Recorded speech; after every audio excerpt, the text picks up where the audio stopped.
Dime Trap by T.I. T.I. has been teasing new music for months now. After the release of T.I.'s Us or Else, Letter to the System, fans have been begging for more from the King of the South. Did T.I. finally give the fans what they wanted with Dime Trap? Here's our honest review of Dime Trap by T.I. T.I.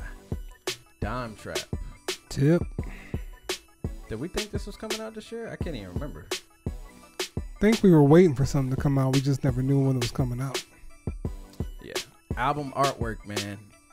This is some king shit. For real, it is. Like, if y'all, like, look at this thing. Like, this is some really dope shit. It looks like it's a statue. I want to know if it was actually sculpted.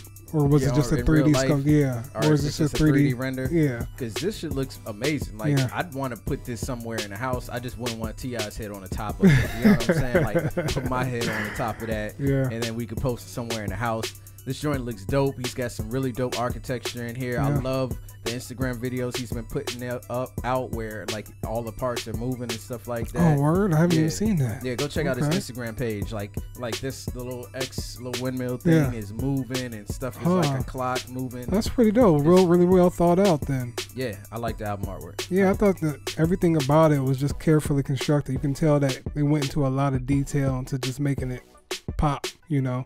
And it felt like he could probably tell you what each one means, like each piece, each statue, whatever like that. So I think it was a real album artwork. Yeah. Flow of the album. Look, the flow of this album is called Dime Trap because it's the 10th year of trapping for T.I. Yep. As far as music goes. But as far as the album flow goes, he basically explained it as a TED Talk for trappers. And I feel like that's a very good explanation for what this album is about. As soon as I heard him say that, like I had listened to the album one time already, and then I had saw him talking to Chappelle and said the album is a TED Talk, if you would say, like almost like having a convention talking to other trappers about experiences. Yeah. And talking about the experiences that they go through that are real. That people he kind of said that on one of the songs, didn't he? Yeah. I forgot which one it was, but he kind of said that, like, you know, I think it was before The Amazing Mr. Fuck Up. He was kind of like, you know, we got to talk about all this, but we got to talk what about happens when they go out on the weekend. Yeah. But I think he executed that really well. As far as the flow of the album goes, it does feel like a TED Talk. He has great features. The beats are solid. I love the way that he chose to sequence this album. It was really good. Yeah. If I take anything off, I'd probably only take off 2 songs. Okay. But aside from that, he set this shit up, man. The flow of this album is great.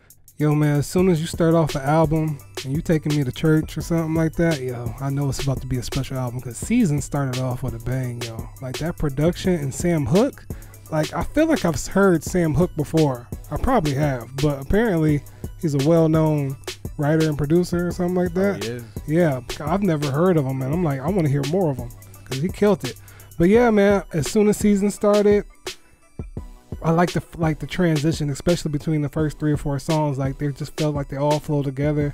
But then throughout the whole album, it was just always something like, you know, T.I. has become a real versatile artist, and this one really proves how he can like really attack any type of beat. And I thought the flow commended that well because I was never bored throughout this whole project. There was always something new, something fresh, and it kept you in tune, especially with Dave Chappelle's little interludes here and there and everything. Like it was pretty cool.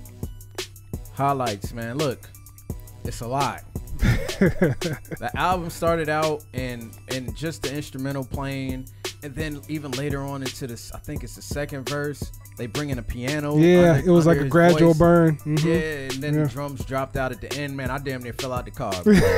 Like I just wanted to open the door and just fall out because that joint was just so hard. It was hard. I was just like, man, that's how you start off the album, and then Laugh at Him came on, and I missed the Just Blaze tag the first time. You didn't hear it? I don't know why. When he said it, I was like, oh man. Yes, but as soon as I heard the laughing, I'm like, is that the Thriller laughing from Michael Jackson? And then like soon as the beat dropped and he started flowing, man, I was just like, yo. Yeah. But then like halfway through the song, I'm like, is this a Just Blaze beat? Like I completely missed the tag though. I was just like, but when I went back and I was listening to it again, it was just like Just Blaze. I was like, how the hell did I miss that?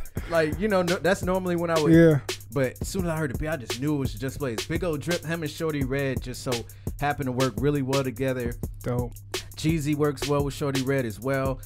Ray featuring Scott Storch. Like, I was actually happy to hear Scott Storch back. This song's been out for a while. Oh, really? Yeah, Okay. I remember listening to it. I like that joint. The Weeknd featuring Young Thug, he had kind of previewed that online. It don't even sound like a Swiss beat. It sounds great. I like every part of that album. Yeah. The Amazing Mr. Fuck Up. I really, really like that shit. Like, Dope. I just love everything about him talking your way through it, and he's kind of just going over fucking up his relationship with Tiny and messing up his relationship with his kids, being away and making mistakes. What more can I say? Sounded like it was straight out of Urban Legend, like straight off the Urban Legend album. I'm sorry I missed it. At least I know featuring Anderson .Paak. That shit is man, fire. That is fire, yo. That shit is fire. Hefe, I've been listening to been that on song non-stop for I don't know how long. More and more, as soon as I heard the beat, I was just like, it sounded like something Jeezy would be on. And then sure enough, Jeezy came up. Pray for me with YF and Lucci, man. Like, you know, West Coast had they Snoop Dogg, now they got Ty Dolla. The South got they YF and Lucci. He the hook master, man. Yes, he really definitely is, man. If I had to, I'd take Looking Back Off. It's not a bad song. Okay. It's not a bad song. I'm just saying, like, when you look at everything else that's on this incredible album, I take that off and I take Light Day off. Okay. His son actually produced produced cool. Light Day. Yeah. But the beat that David Banner did for Looking Back, I was Yeah. just like, yo, this beat is hard. Especially since Dave Chappelle kind of talked about it. He was like, this next beat here. Like, I still don't know if it's harder than Laugh at Him. Especially because of the way he attacked Laugh at Him. And even though I know I said I take Light Day off, the one thing I do want to address is the way he flowed on that shit is ridiculous. Yeah, it like really is. I never really heard anybody flow like that on the song. It is completely different. You featuring Tiana Taylor sounds dope, and London J is a fucking star in the making, man. Like, he sounds incredible on Be There. It's a great way to end the album. Yep. That's all I got to say. I don't even think you got any lowlights. Nah, I mean, I kind of went over my lowlights. Like I said, like it'd be Looking Back and Light Day. Even though I like the songs, it's just that I feel like if you take them off, I feel like this album would be damn near classic. Yeah, I feel you. I mean, not even that. Like, I just feel like it might be a perfect album if you just remove those two songs. They're good songs, but I felt like they take away from everything else that's on there. Because I don't know who Watch the Duck is, but man, that nigga sounded great. Well, let me get into that, because when I heard that come up, I forget where I've heard Watch the Duck on, but whatever he's on, it's just something special. And just coming in on that hook and just how the beats sound, man. It sound like some old school. Like, it's just sound perfect. And like, it's perfect for T.I. too, because he gets on that, like, he has that voice, that cadence to get on beats like that and everything. Wraith, I actually enjoy. Like, normally those type of songs are usually meant for like the radio hits and turn it on, but like that one is actually pretty dope, and I just saw they had a video for it, so hope you check that out.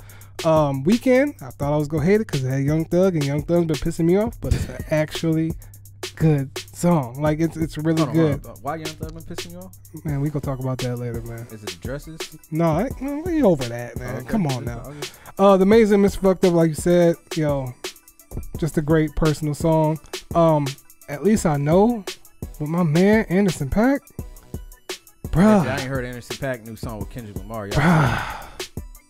That song right there.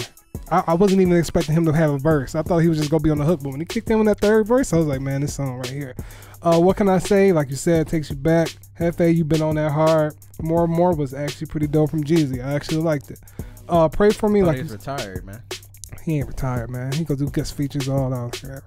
YF and Luigi, man. I don't know what it is, but when he's on the hooks, he just captivates you. I don't know. He just got that ear. Like that song he got with Mozzie on Mozzie? Yeah, that song's hot, man. We'll talk about that next week. That song's hot.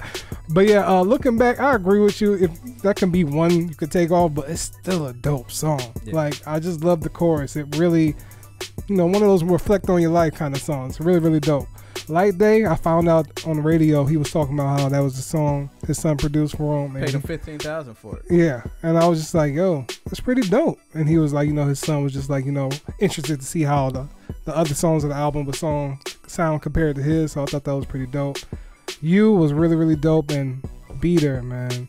We said it just on the Tokyo Jets. Like, London J just has something special. Whenever you work with him, he just. Yeah, the way he was singing, man, I almost dropped a tear, man. My eyes almost started sweating, man. I was just like, yo, he is singing the hell out of that shit. Right. Dope album, man. Dope. Yeah, definitely, man. And Low lights. Yeah, I heard my low lights. Yeah, I really don't. I don't feel like Looking Back and Light Day are bad songs. I feel like if T.I. wouldn't have flowed on Light Day the way he did, I don't feel like we liked the song as much as we did. Okay. Because or the beat. Okay. Because when I first heard the beat, I was just like, yeah. But then the way he started flowing, I was just like, yo, he made it a song. He made it a record. Yeah, and that's I love. Anytime the rapper can make the beat sound better, like you want some shit. Only thing I could say is want some more Dave Chappelle.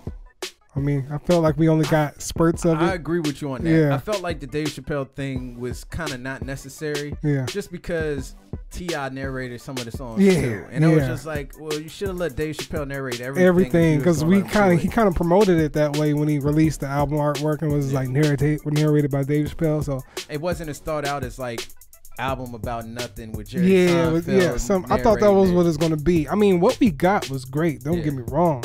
But if we had a little bit more insight from Dave Chappelle, like I love when he was talking about Rafe, like, oh, you got to keep this on the album. This shit right here. I thought that was really dope. But yeah, that would be my only low light. More Dave Chappelle, but other than that, great. Yeah, final thoughts, man. This is definitely T.I.'s best album since Paper Trail. Definitely. Yeah. You can argue that it's even better than that. You can argue it's better than trap music. Some of y'all think Urban Legends is classic. I don't, but it's definitely better than that in my personal opinion. Yeah. I love the way T.I. continues to grow as an artist. Like he finds more interesting ways to do and talk about things, everything sounds on point. Yep. I love the way it's just T.I. Yeah, and he just continues to evolve as an artist. He doesn't sound the same.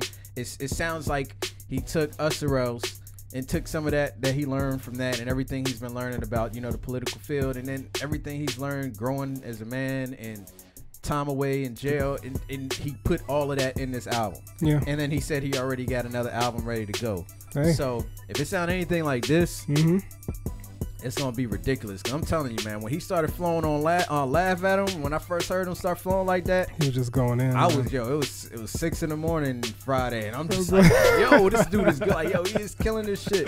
Yeah.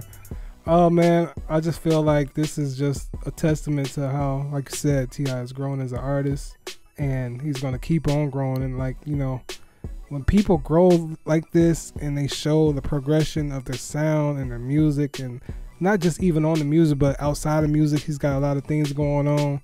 You can just see how this is unfolding, and I feel like T.I. just gonna keep on going up, man. Yeah, 100%. Yeah. Final grades, man. I get this joint a check, 100%. Yep. Check. There's no argument about it. If you don't think this album is a check, you could suck it. Well, yeah, I get this album a check, man. This is a complete body of work. And I feel like it was well constructed, well thought out. And if you're not hooked by the time Seasons hits, I don't know what's wrong with you, because when that beat drops and Sam Hook comes in, oh gosh, I don't know what's wrong with you. So, yeah. Yeah, I didn't even feel like we needed to do grades. I felt like it was self-explanatory. Yeah, just check what the album got. That's why I skipped it. Yeah. Definitely check. And if you don't, and if you like I said, if you didn't like the album, man, then go jump off, bungee cord with Will Smith, but just slightly use the scissors to cut your bungee cord before you go. Bruh, chill. Don't listen to him, please. Go listen to the album. It's a great album. Yeah, whatever. If y'all don't like it, whatever.